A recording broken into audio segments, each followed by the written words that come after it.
మనం రెగ్యులర్ గా చదువుకునే బుక్ కావచ్చు, లేదా రాసుకునే బుక్ కావచ్చు. ఉంటే 10 రూపీస్ నుంచి గట్టిగా అంటే ఒక 2000 వరకు ఉంటుంది. బట్ 15,00,00,000 విలువ చేసే ఒక బుక్ ఉంటుందని ఎప్పుడైనా ఊహించామా? యెస్.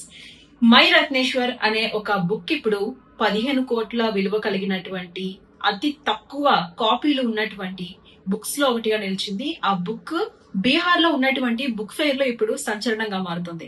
ఎస్ అండి, మీరు విన్నది నిజమే. కేవలం 3 కాపీలు మాత్రమే అమ్ముతారంట.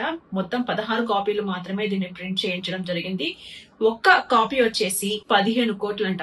అంత ఇన్ఫర్మేషన్ అంత కాస్ట్లీ ఎందుకు అని అంటున్నారా? అయితే దీనికి సంబంధించి ఆ బుక్ రాసినటువంటి రచయిత రత్నేశ్వర్ దానికి స్పష్టంగా చెప్పారు. ఆయన బ్రహ్మ యాత్ర చేసిన తర్వాత ఆయనకి ఎదురైన అనుభవాలు కావచ్చు, ఒక మనిషి లైఫ్ లో ఉండేటటువంటి యోగాల గురించి కావచ్చు, బయట ఎవరికి కూడా అర్థం కాని తెలియని తన అనుభవాలు ఇందులో రాశారంట. కేవలం 3 గంటల 24 నిమిషాల్లో మాత్రమే ఈ బుక్ రాయడం జరిగిందంట. దీనికి సంబంధించి ప్రతి ఒక్కరు కూడా ఇప్పుడు ఆ బుక్ దగ్గర సెల్ఫీస్ తీసుకుంటున్నారు. కేవలం 3 బుక్స్ మాత్రమే అమ్ముతారంట.